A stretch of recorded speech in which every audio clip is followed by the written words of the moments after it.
श्रृंगवेरपुर में ही यह केवट रहता है। और श्री राम जी गंगा जी को पार करके अब प्रयागराज जाना चाहते हैं। भगवान केवट को बुलाते हैं, मांगी नाव न केवट आना, और कहे तुम्हार मरम मैं जाना। बताइए, भगवान के मरम को वेद भगवान स्वयं कहते हैं नेत नेत, अर्थात कि वेद भगवान जो कि मतलब सारे सृष्टि का संचालन वेद के द्वारा ही होता है। ब्रह्मा विष्णु महेश इंद्र आदि जितने भी देवता हैं सब वेद के अनुसार ही सारा कार्य करते हैं। सृष्टि का जो है सृष्टि का रचना, सृष्टि का पालन पोषण और सृष्टि का श्रृंगार और सृष्टि में जो भी कुछ हो रहा है सब वेद के अनुसार होता है। ऐसे वेद भगवान पर ब्रह्म परमात्मा के लिए नेत नेत कहते हैं कि बस अब इतना ही नहीं है, और भी बहुत कुछ हो सकता है, मैं तो बस केवल यही इतना जानता हूँ। इस प्रकार से और यह जो केवट है, केवट कहता है मैं इनके मर्म को मैं जानता हूँ। और भगवान बार बार केवट को बुलाते हैं, निषाद राज जी केवट को बुलाते हैं, लेकिन ये केवट आ नहीं रहा है। और जब केवट नहीं आता है तो भगवान केवट से पूछते हैं कि बताओ तुम्हें समस्या क्या है, आखिर हमें क्यों नहीं ले चले हो गंगा जी के उस पार। तो यह केवट कहता है कि प्रभु ये जो आपके जो चरण रज हैं इनमें बहुत जादू भरा है। इन्हीं चरण रज के कारण एक पत्थर से नारी प्रकट हो गई, और अगर जो हमारे इस कठौता में अगर आप रख देंगे तो फिर नारी उत्पन्न हो जाएंगी। तो हम तो बहुत गरीब हैं, और इस गरीबी में हम कैसे जो है कन्यादान करेंगे, कैसे विवाह करेंगे। तो हम आपको नहीं पार उतार सकते हैं, हम पार नहीं जाएंगे। और सबसे बड़ी बात तो है कि वहाँ पर बस केवल यही एक केवट ही रहता है। अब भगवान अब करें तो क्या करें, गंगा जी से उस पार जाना है। और केवट से बार बार कहते हैं, केवट भगवान से कहता है नहीं प्रभु, हम आपको गंगा जी के उस पार नहीं लेकर जाएंगे। भगवान कहते हैं नहीं, कुछ करिए, क्यों नहीं लेकर के चलेंगे। वो केवट कहता है प्रभु ये जो आपका जो चरण रज है इसे पहले हमको धुलना पड़ेगा।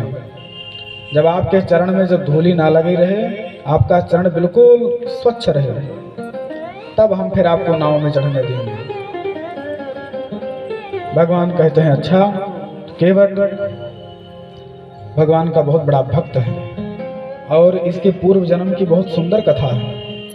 केवट जो है पहले कछुआ था, और यह कछुआ जो है क्षीर सागर में रहता था। तो कछुआ जब क्षीर सागर में जब रहता था तो भगवान विष्णु के चरण चिन्ह का स्पर्श करना चाहता था, भगवान को प्रणाम करना चाहता था, भगवान के पास में जाना चाहता था। लेकिन ये कछुआ जैसे ही भगवान के पास में आता था तो जो लक्ष्मण जी जो हैं भगवान शेष नारायण भगवान अपने पूंछ से इस कछुए को जो है वो दूर भगा देते थे। अगर कछुआ जैसे फिर समय में आता था तो इससे भगवान शेष नारायण भगवान फिर इस कछुए को दूर कर देते थे।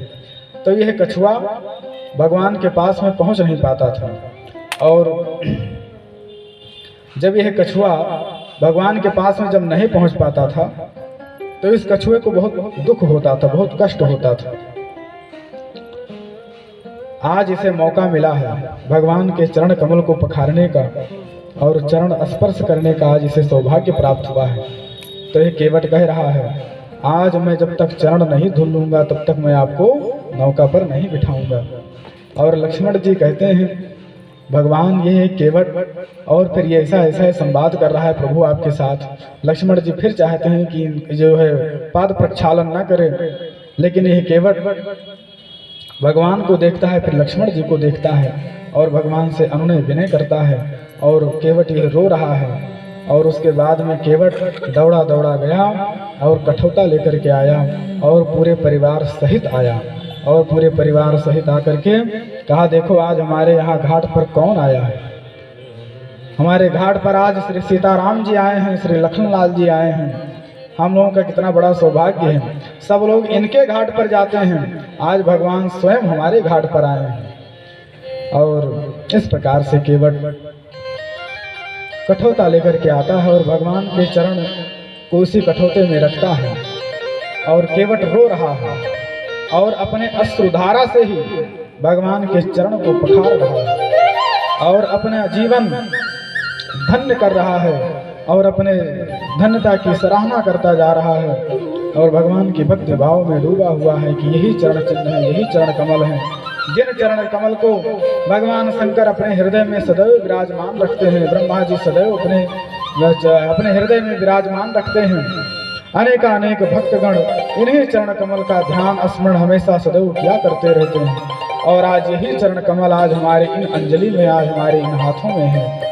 और मेरा कितना बड़ा सौभाग्य है, अपने सौभाग्य की सराहना करता हुआ वो केवट प्रेमाश्रुओं से ही भगवान के चरण कमल को धुलता है और धुल करके भगवान के जो है चरणामृत लेता है। और यह केवट कहता है कि देखो इन्हीं चरण कमल से ही गंगा जी प्रकट हुई हैं, जो कि गंगा जी सारे जगत का पावन कर रहे हैं, सारे जगत का कल्याण कर रही हैं, सारे जगत को मुक्ति प्रदान कर रही हैं। और आज यही चरण आज हमारे कठोता में है। वो केवट बार बार सराहना करता हुआ और अपने सौभाग्य को मनाता हुआ भगवान के प्रेमाश्रुओं से भगवान का पाद प्रक्षालन कर रहा है।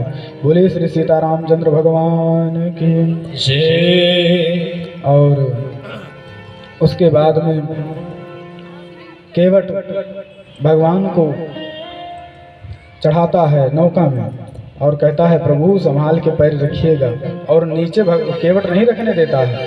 और केवट गंगा जैसे नौका है और नौका के पास में तट है, तो तट और नौका के बीच में यह केवट अपना स्वयं बैठ गया है और कहता है प्रभु ये आपके जो चरण कमल हैं पहले आप हमारे हाथों पर रखिए और हमारे हाथ से हो करके तब आप नौका में रखिए। और भगवान नौका में बैठते हैं। श्री सीताराम जी नौका में विराजमान हैं, लक्ष्मण जी भी नौका में विराजमान हैं और वो केवट जो है उस नौका को धीरे धीरे लेकर के चलता है। गंगा मैया से प्रार्थना करता है, गंगा मैया धीरे बहो कि ताकि राम जी का हम और दर्शन करते रहें और हम इनकी छवि को निहारते रहें और हम सब लोग भी श्री सीताराम जी की छवि को निहारें और केवट के साथ में ही भगवान से प्रार्थना करें, स्तुति करें और उनकी छवि को निहारें। हो मेरी नैया में लक्ष्मण राम, मेरी नैया में लक्ष्मण राम, गंगा मैया धीरे बहो मेरी नैया लक्ष्मण राम, ओ गंगा मैया धीरे बहो मेरी नैया में लक्ष्मण राम, मेरी नैया में लक्ष्मण राम, ओ गंगा मैया धीरे बहो मेरी नैया में लक्ष्मण राम, मेरी नैया में, मेरी नैया में श्री राम,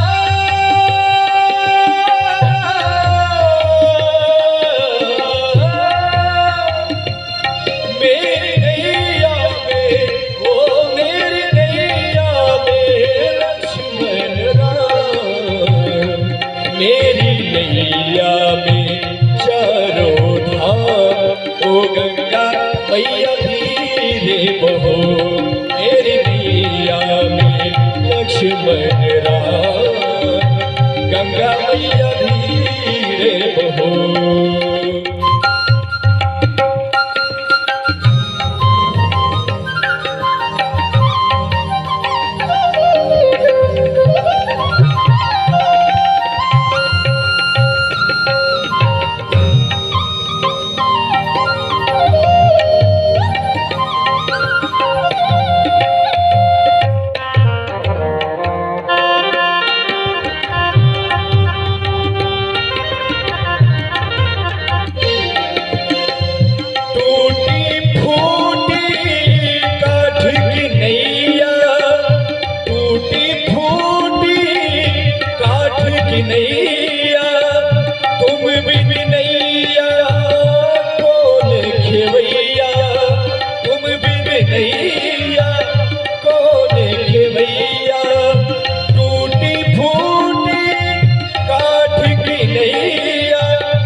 उछल उछल मत मारो हिचकोले, देख हिचकोले जिया मेरा डोले, देख हिचकोले जिया मेरा डोले।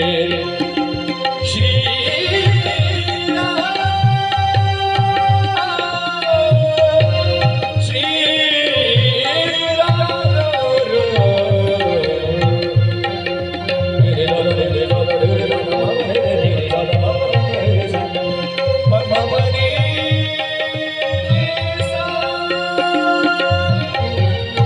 उछल उछल कर मारो हिचकोले, उछल उछल मत मारो हिचकोले, देख हिचकोले जिया मेरा डोले, देख हिचकोले जिया मेरा डोले।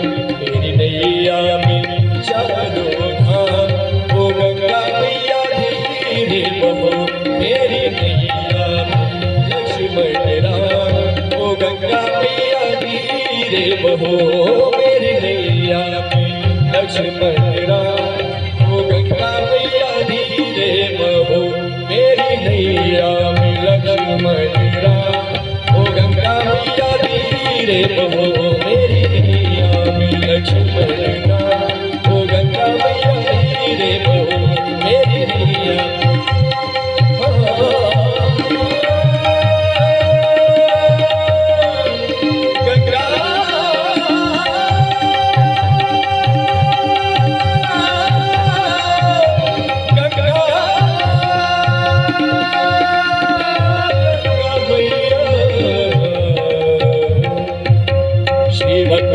श्री भगवान की जय।